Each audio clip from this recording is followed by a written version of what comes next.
AMD builds high-performance computing that solves the world's largest problems. Our products touch millions of people daily.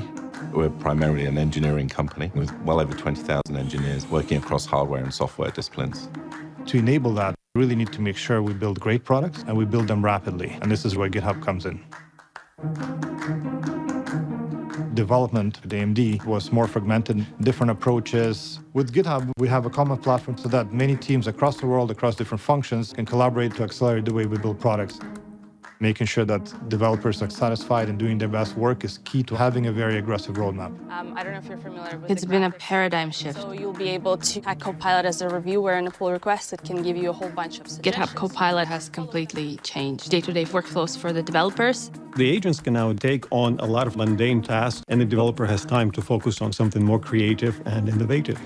Because of the speed that you're able to accomplish the level of quality, you've saved time, you've saved sanity. Originally, we had to run millions of simulations and spend a lot of time triaging all of the artifacts. Now we can use agentic AI to do a lot of that heavy lifting for us. And that really shortens the time to engineers spending their time on the core, difficult engineering challenges. With agent mode, we are looking at 50+% code acceptance rates in certain projects. And with advanced security, we have AI fixing issues for you. It's a foundational transformational technology. We've moved into GitHub EMU, right? The best days are still to come. We're very hopeful about future collaboration with GitHub to really build the next generation developer and engineering workflow. We're just at the beginning of this revolution, but the promise is incredible.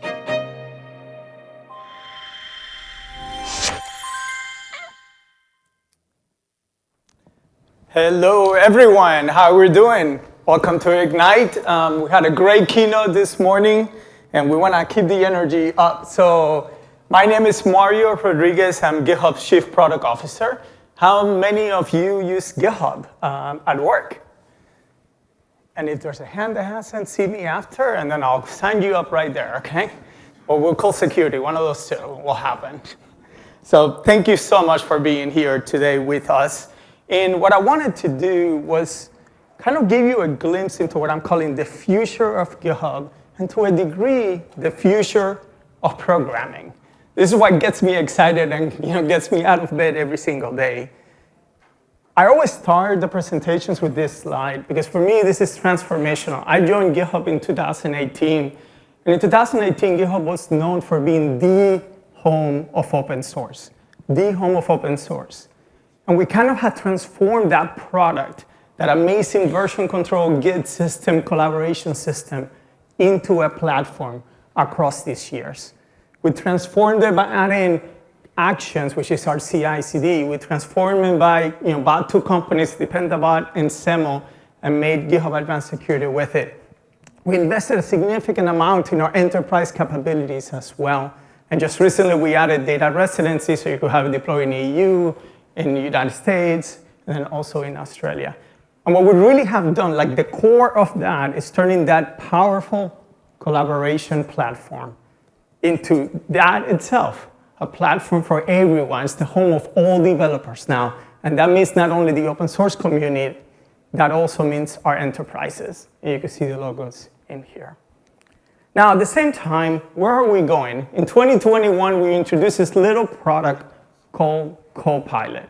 This was before the ChatGPT craze and all of those things. It was actually a collaboration between OpenAI and Microsoft and GitHub. It was the beginning. We sat down, at that moment it was GPT-3, the model was called Codex. We sat down with the team and really saw what this could be. And the reality is, Copilot was born in 2021. It made it to the hands of all of you around 2022, and then we went big with it in 2023. So it takes a significant amount of R&D to get that product out, but we turned that into a pair programmer. That's what it was. We had IntelliSense before, but this was so much more powerful because it could understand natural language. It could understand intent as well. And then from there, I think GitHub University's our conference, 2 universes ago, we got up and mentioned the word agents. And we also announced that we were going multimodal at that moment, because developer choice is the DNA of GitHub. We wanted to use multiple tools, multiple models. And at that moment, we said wave 2 is going to be about agentic, and it's going to be about having multiple models joining your SDLC. And just less than a month ago, we announced Agent HQ, which was our promise to that agentic SDLC overall. But what is the future then? And for me, the future is this concept of hybrid teams, where it's not only about human-to-human collaboration, it's not only about human-to-agent collaboration, it's about human-to-agents, agent-to-agent collaboration. And that is the evolution of our platform, in my opinion. It's the foundation of it. Now, you're also going to see this across not only the GitHub products, but also Microsoft products. Microsoft uses GitHub a significant amount, and also GitHub Copilot. In fact, if I think about it, all the way from VS Code team to the Azure team to the Windows team, they all use it. This stat over here is mainly for GitHub. And what it's telling you is that this agentic wave is not fake. It's like something we're living every single day. Our GitHub coding agent, which we introduced, I think the first mention of it was March of this year. And then at Build, we did a public preview. And then just a month or so ago, we did a GA of it, or general availability. And since that preview, our Copilot coding agent has been the #1 contributor to the entirety of the code base. And then our code review is #3 as well. Now, I have more stats because I think this is powerful. The impact of these coding agents is also felt, like I was telling you, across DevOps within Microsoft. We have a team, 91% of the engineers are using Copilot within Microsoft, and our SRE agent and that team has saved 7,000 incidents and saved 11,000 engineering hours over a 5-month period as well. The Xbox team is also using it to modernize their code base and achieve more and more productivity. Because at the end, these agents, that's what they give you. They give you this productivity leverage that we didn't have before. More stats with pretty graphics as well. We just crossed 1 million pull requests created by the coding agent. Just think about that. 1 million pull requests that were given either in the in the open source community or across our enterprises. Those are not lines of code, probably billions of lines of code created by our coding agent, by 1 million PRs that have been merged into the code base. And we see this then in our platform itself as well. We add a developer every single second. Every single second, we are adding a developer into the platform. From a PR and code contribution perspective, we are over almost 45 million, right? And just think about that. Like, what this tells me is we are at the very beginning of all the world's creation of code. Like, the amount of code that is going to be created from here on is going to eclipse anything that we have done over the last 50 years, easily. Now, one more that I wanted to use is 80% of new developers. So every second that someone signs up for GitHub, 80% of those developers also sign up for Copilot and also start using the product. This is what we shared, 26 million developers already in Copilot, and many of those are new.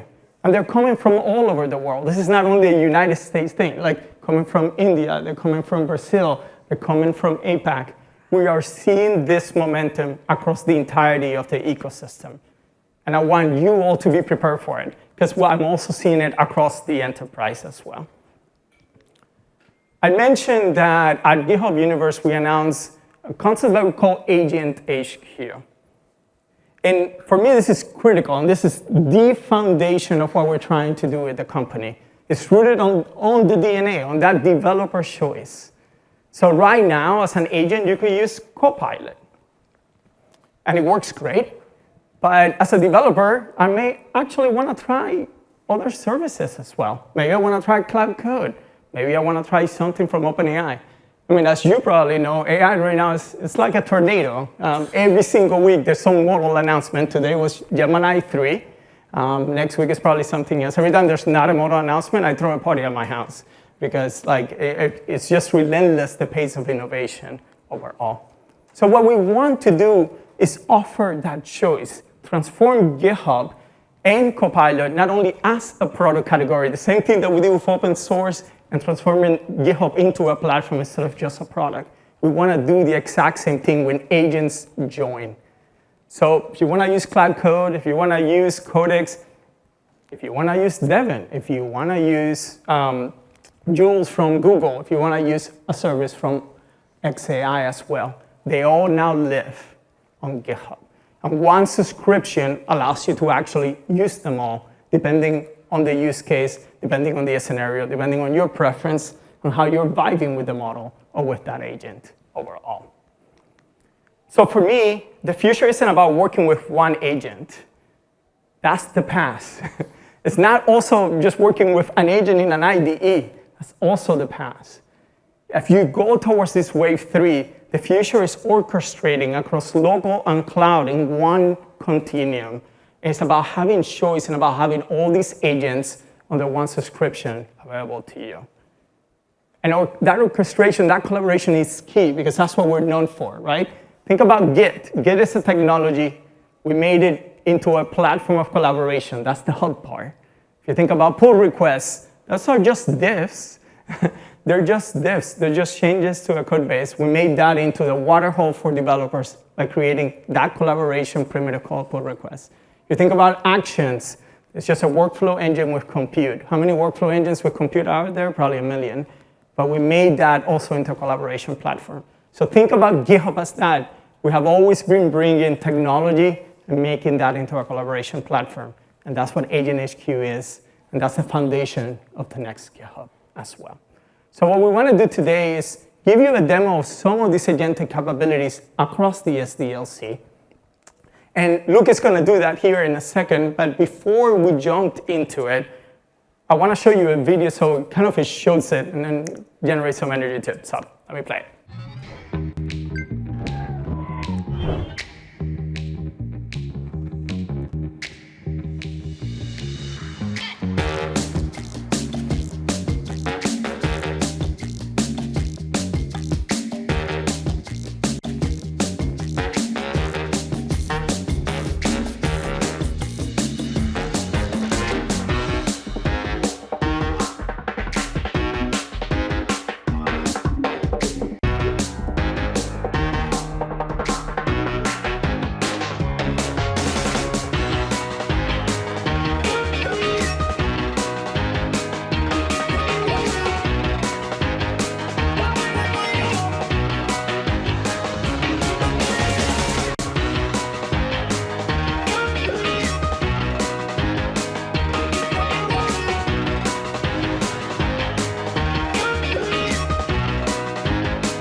And there it is.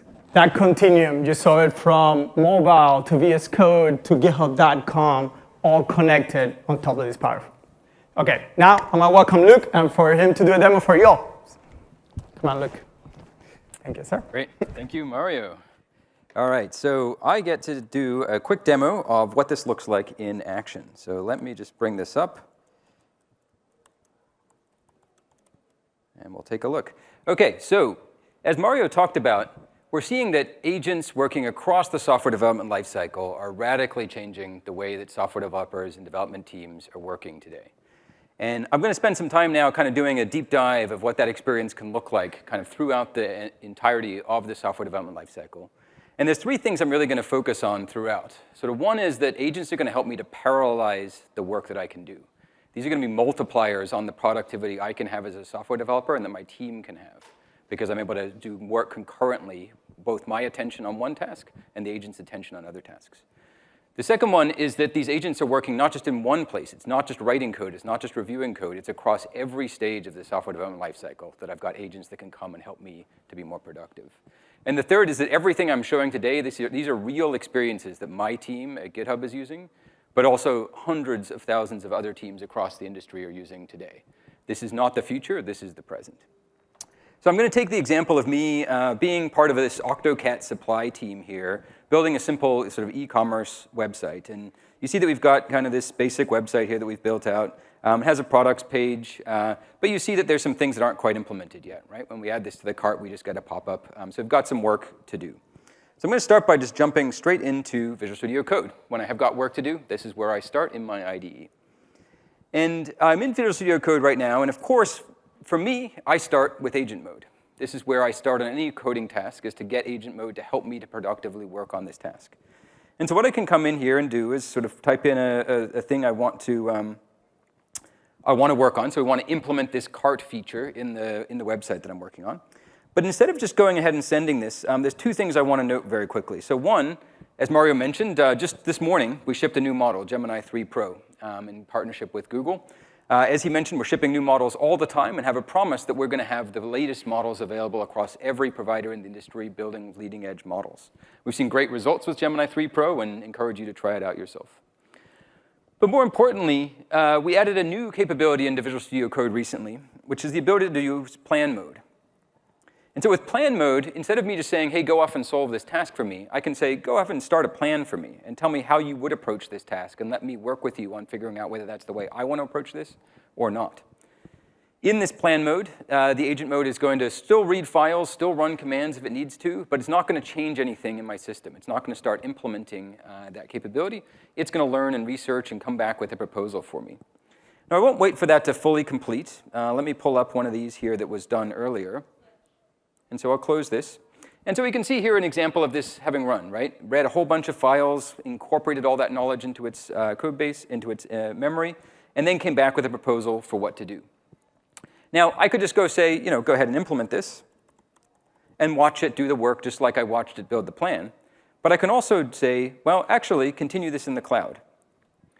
So what this is going to do is take that work that I was starting and say, hey, I don't need to watch this happen. I can go off and run that concurrently in the cloud while I spend my focus on some other task. And you'll see it analyzes the chat history, summarizes that down into a task to send off to the coding agent inside GitHub, and creates the pull request. And so in just a couple of clicks, I've now got this work running concurrently. My focus can remain somewhere else.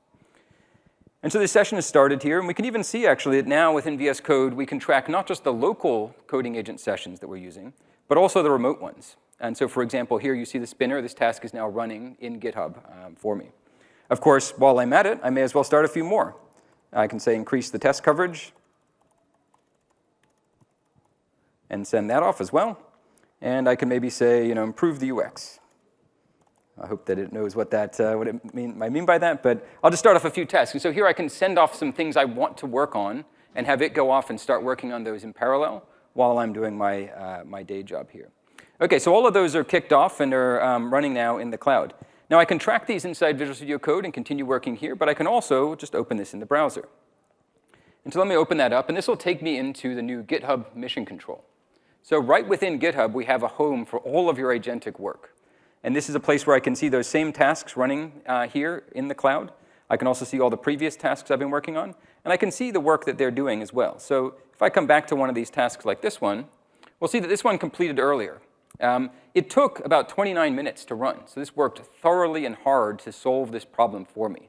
This is not just a, hey, I'm going to go a one-shot with an LLM. This is an agent that's working hard, doing deep problem solving to address this problem of improving the test coverage. We can see all of the work. We can see the results it came up with, including changing 13 files, writing a bunch of new tests, that sort of thing. We can also see all of the work it did, reading files, editing files, running tests. Ultimately, before it pushes this, running a code review and checking the results of the code review before it pushes the code. Even running a CodeQL security scan on that code locally so that it makes sure it doesn't push up any code that violates security best practices. All of this is being done by the agent, orchestrated by some of the best models in the world. So here we go. I've got all this work here. I could, for one of these tasks, also just say, once it starts running, I can give it some feedback like, don't forget to include tests. So that's now queued up. So when it starts working and when it's able to incorporate this feedback, it can go do that. So I don't have to watch this task. But if I do want to watch it and give it feedback as it's working, I can do that. Right?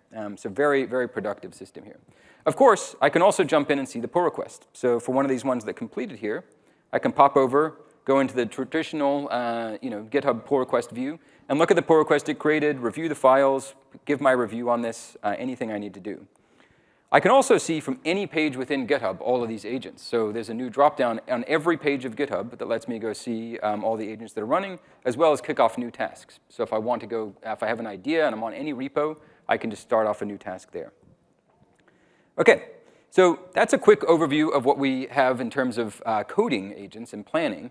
But the next step is obviously code review. Once I've created a pull request and I want it to be reviewed, I want help with finding all of the potential issues with that and making sure I'm aware of them as quickly as possible.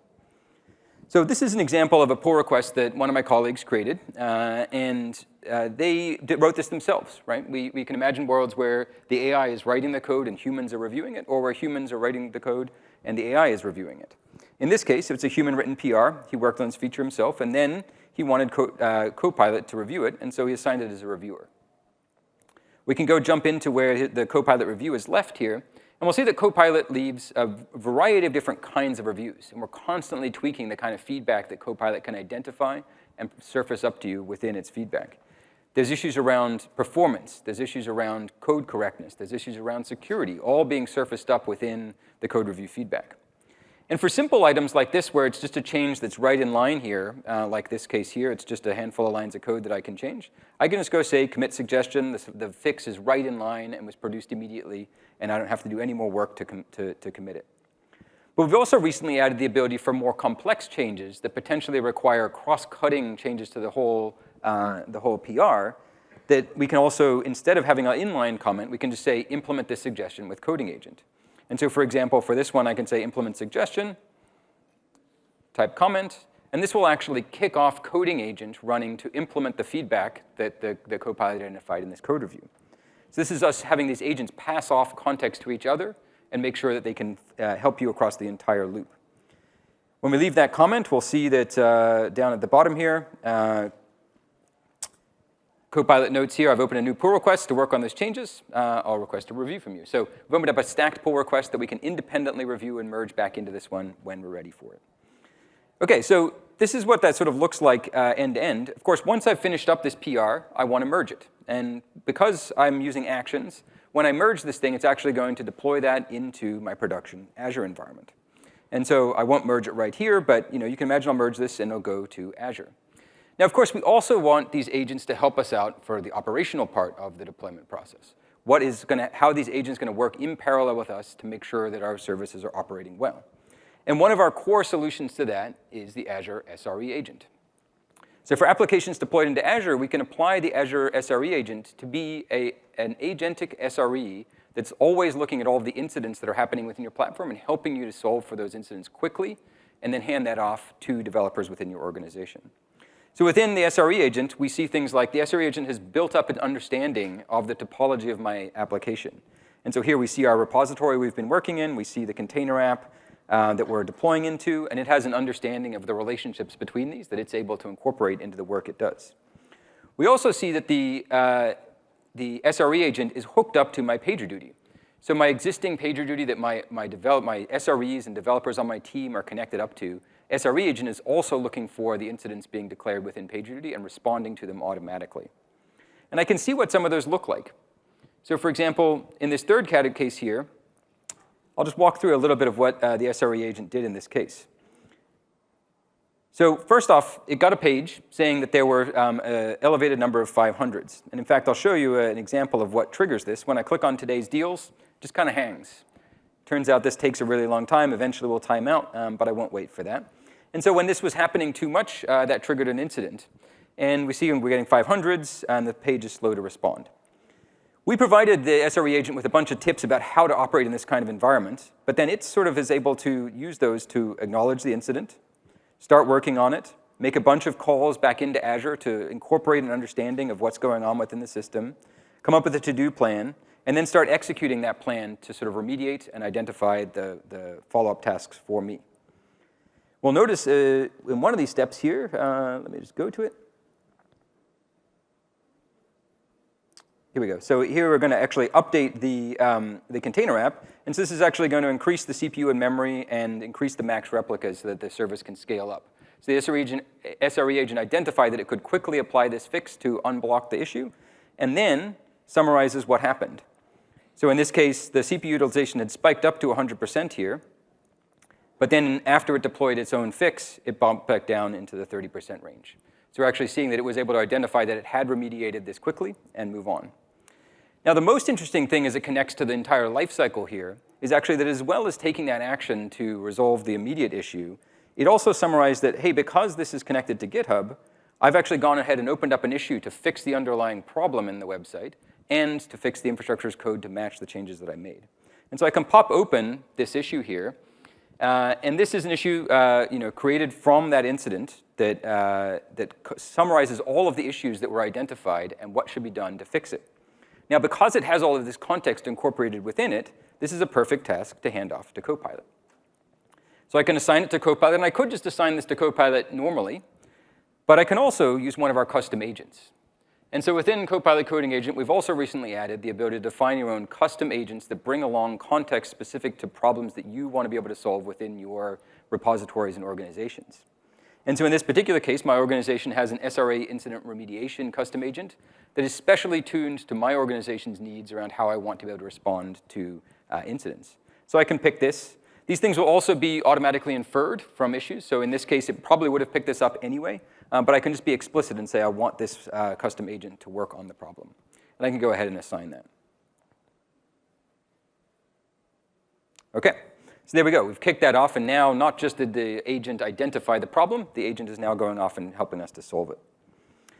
So I'll open up one of the already created solutions to this. So we assigned this to Copilot earlier today. And so this is a PR that Copilot came back with. And you'll see a couple of things about this PR, right? So in this PR, we both make the changes to the bicep. So those same changes that we identified to scale up the service, we're actually applying now to the service itself so that we are scaled up and matching what's in production. And of course, we're also going to fix the underlying bug in the performance of the application. Now, this was a case where we put in an actual memory leak on purpose, so it identified that and undid it. But even if it wasn't quite so obvious, the coding agent would do a good job of solving this for us.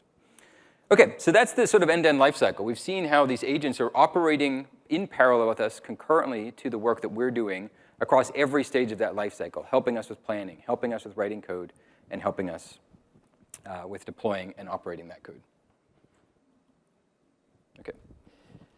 Let me drop back to slides and just summarize a couple of things. So we saw this platform that of all the different places where our agents are able to participate in the software development lifecycle. We saw the planning inside Visual Studio Code.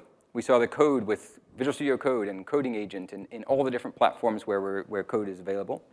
We saw the ability to verify this and have code review help us to participate in the process of making sure that we have great and valid code when we merge it.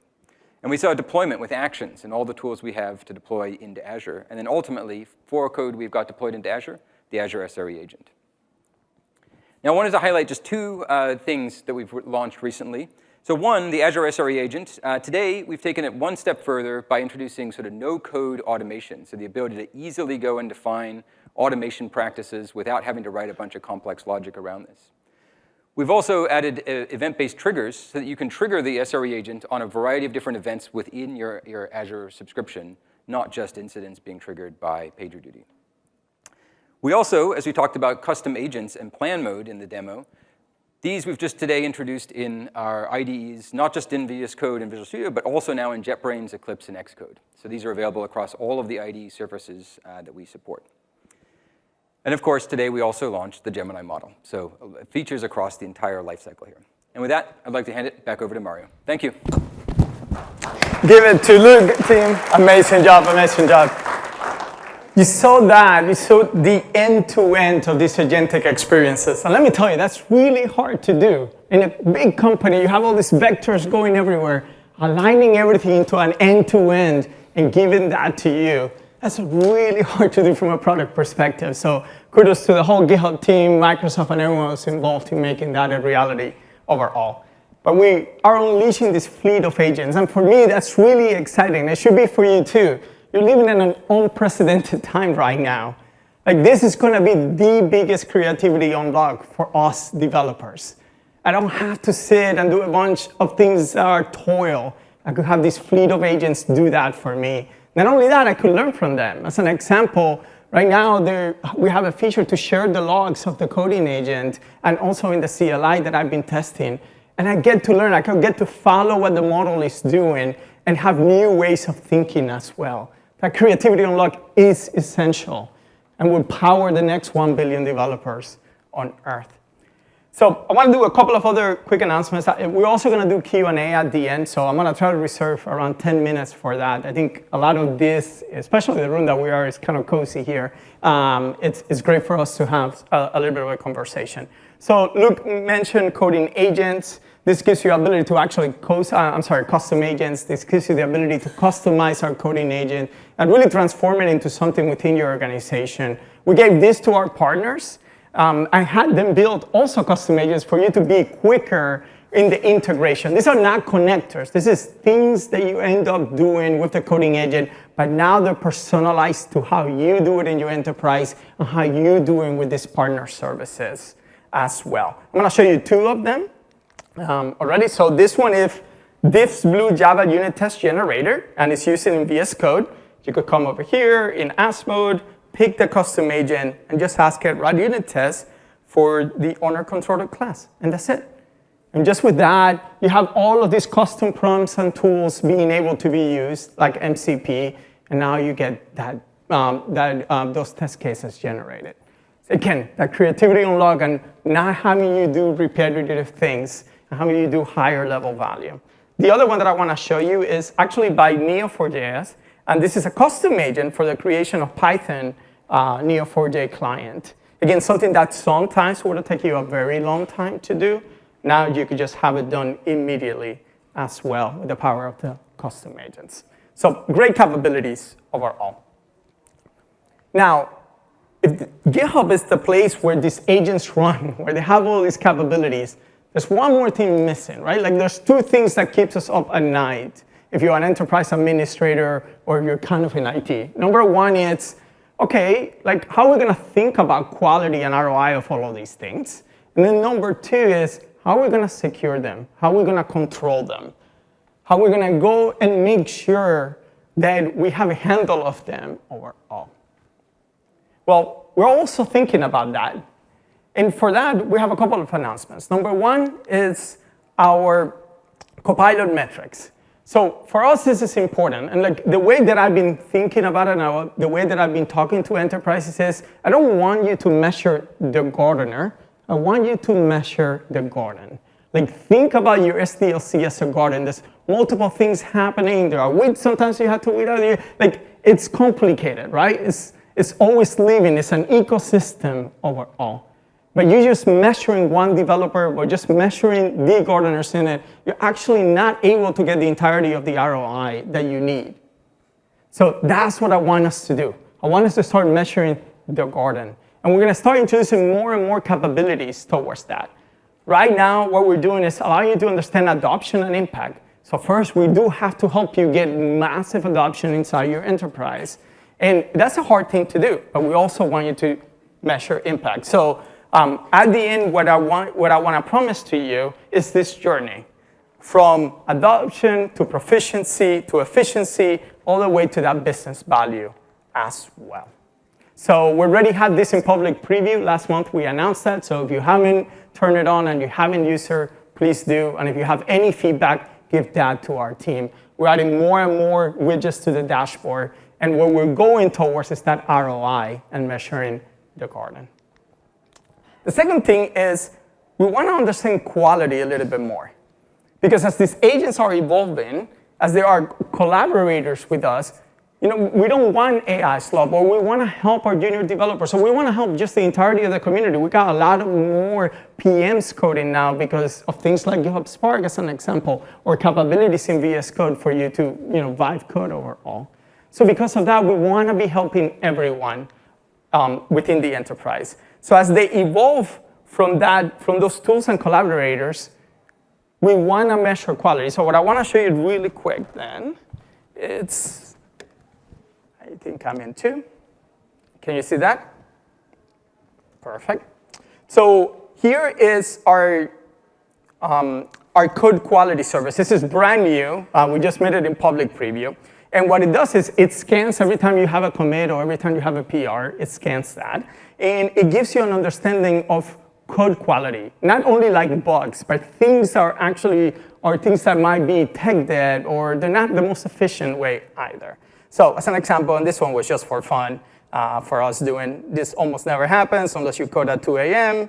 But in this for loop, you got I5 to I0. Like, that's usually not how we do it, right? So we are letting you know of that.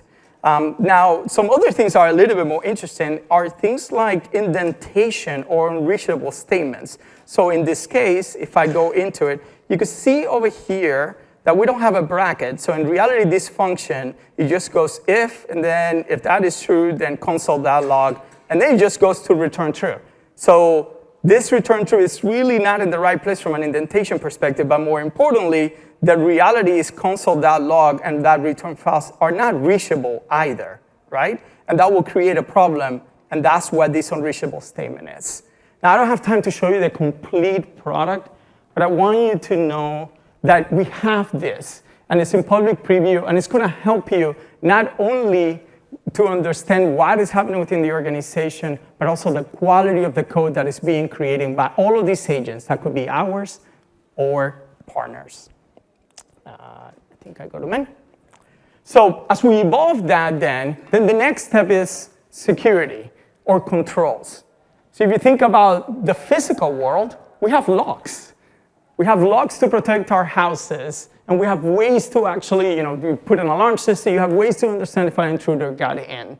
So we need the same thing that is in the physical world, in the digital world, but for agents. And that is what we are creating. We're creating permissions, policies, and having all of this live in a single plane of glass. And that's what we're calling our agent control plane.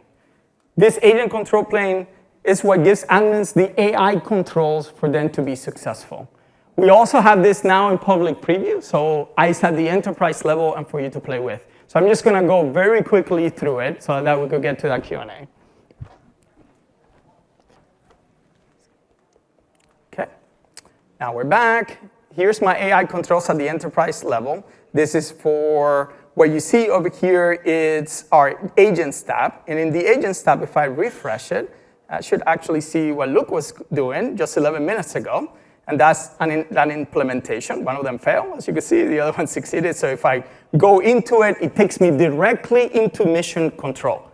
Just what the developer was seeing, now as an administrator, I could do it.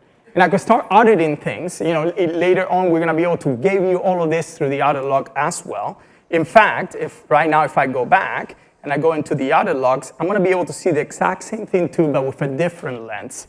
I see what Luke was doing a minute ago. As you can see, the pull request that he initiated as well. And you can stream this into whatever you want today that you are storing the logs and you're analyzing the logs as well.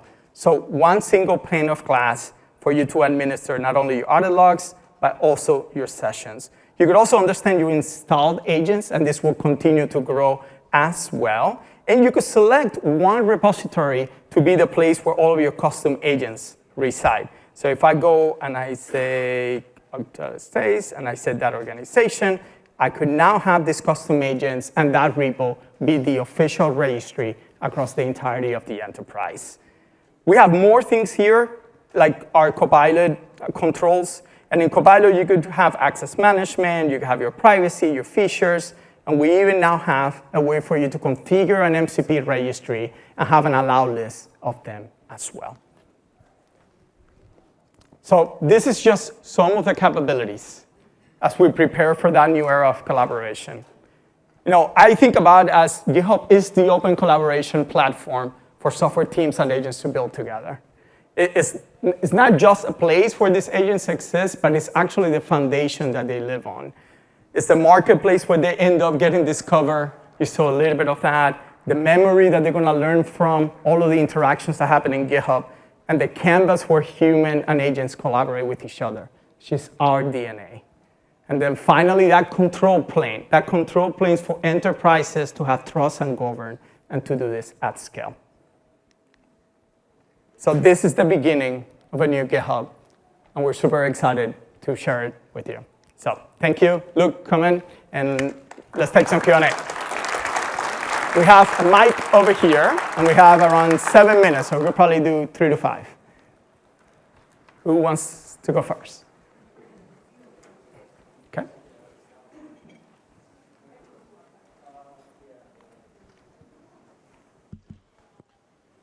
how are you thinking about partners in the agent ecosystem when it comes to building, process-specific agents, agents that will act as a complement to GitHub Copilot, agents that will do things like within team assignment, those sorts of assistants along the pipeline? I think you kind of showed some of what you're thinking about there with the agent HQ and enabling MCP to allow partners 100%. to engage.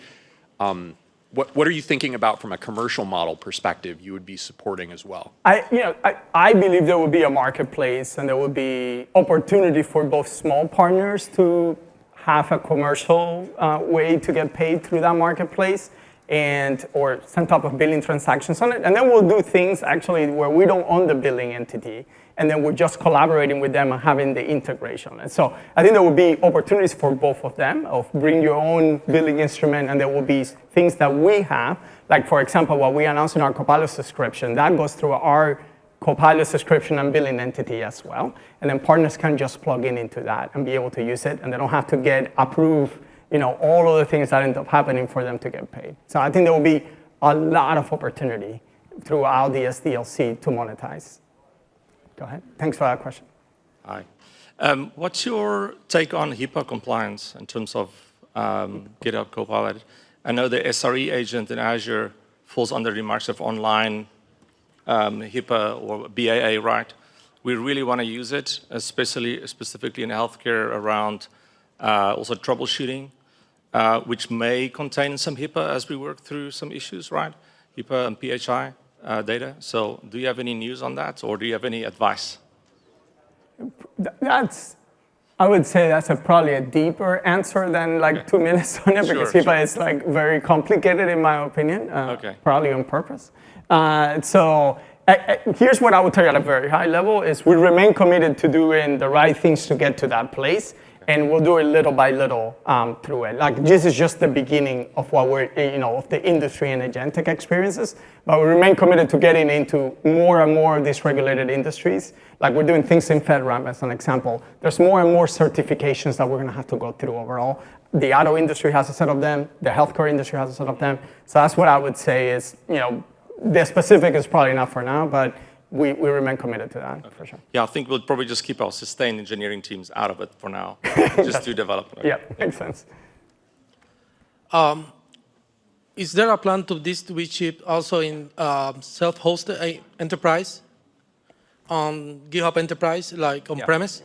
So we did add self-hosted runners support, so that's one step. So now, just a few weeks ago, we added support for Copilot coding agent to work with self-hosted runners that are running their own infrastructure.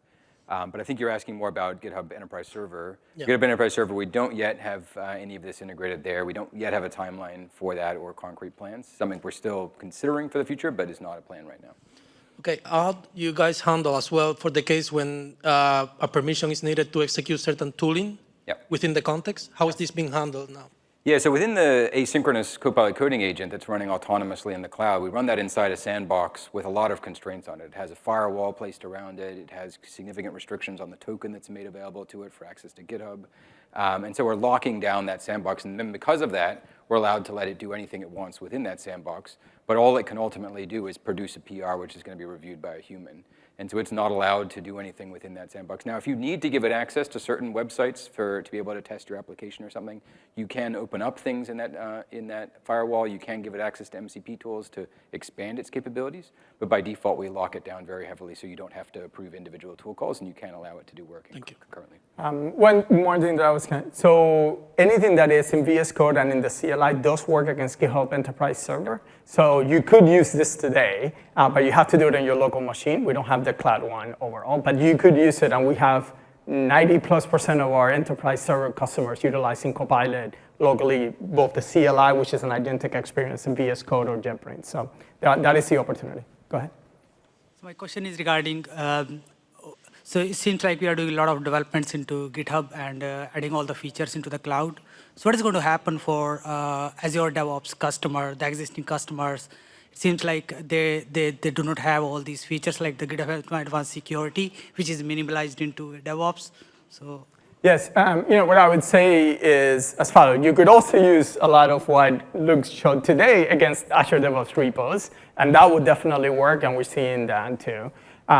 We have recently, both GitHub and Microsoft together, have recommendations to start moving your repositories from Azure DevOps into GitHub for you to then take advantage of all those cloud capabilities. And then you can use pipelines and more still connected to the GitHub repo to start going into this agentic era. And that's our recommendation today, but it does work if you're gonna do it locally, and we see that a significant amount as well. And Microsoft is built on trust. Azure DevOps will be there for a long time, but we're trying to add all of the innovation between both of our teams into our GitHub repository and business. So what is the timeline for shutting down that DevOps? Or I don't have that. I'm not trying to not answer your question. I don't have that. What I would say is that will Azure DevOps will continue to exist and we'll continue to partner there. But thank you for that.